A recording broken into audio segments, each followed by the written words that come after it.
Present head coach అయిన రాహుల్ ద్రావిడ్ యొక్క కాల పరిమితి ముగియడంతో నెక్స్ట్ హెడ్ కోచ్ ఎవరన్నా దానిపైన బీసీసీఐ చాలా వరకు కసరత్తులు చేస్తూ ఉంది.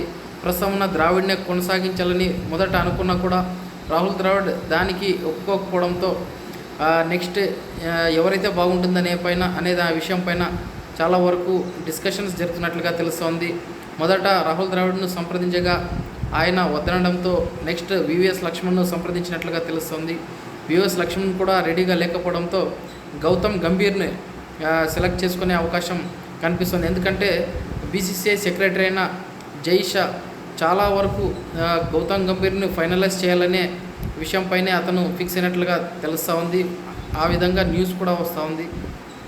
నిన్నటి రోజు గౌతమ్ గంభీర్తో జైషా దాదాపుగా 4 గంటల పాటు చర్చలు జరిపినట్లుగా మనకు న్యూస్లో వస్తున్నాయి. సో దీంతో ఏమనిపిస్తూ ఉందంటే డెఫినెట్గా next head coach Gautam Gambhir అయ్యే అవకాశాలు చాలా ఎక్కువగా ఉన్నట్లుగా కనిపిస్తున్నాయి.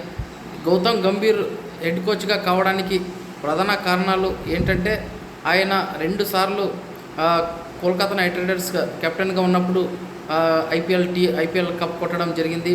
తర్వాత ఎల్ఎస్జీకి మెంటర్గా ఉన్నప్పుడు లక్నో సూపర్ జైంట్స్కు మెంటర్గా ఉన్నప్పుడు లక్నో సూపర్ జైంట్స్ 2 సార్లు ప్లే ఆఫ్కు తీసుకొచ్చిన రికార్డు కూడా గంభీర్ పైనే ఉంది.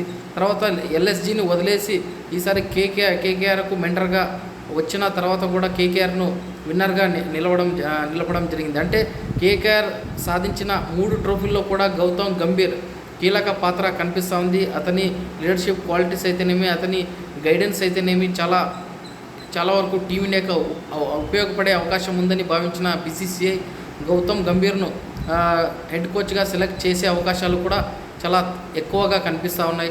అంతేకాకుండా గౌతమ్ గంభీర్ ఒక గ్రేట్ లీడర్ అండ్ ఒక మంచి బ్యాట్స్మెన్ కూడా మనం చెప్పవచ్చు. 2007లో వరల్డ్ కప్ గెలిచినప్పుడు అయితేనేమి, 2011లో వన్డే వరల్డ్ కప్ గెలిచినప్పుడు అయితేనేమి కోహ్లీ చాలా గ్రేట్ ఇన్నింగ్స్ ఆడాడు. సో ఇవన్నింటినీ పరిగణలోకి తీసుకున్న బీసీసీఐ గంభీర్ అయితే టీమిండియా హెడ్ కోచ్గా సరిపోతాడని కూడా ఫైనల్ డిసిషన్కి వచ్చినట్లుగా తెలుస్తాం.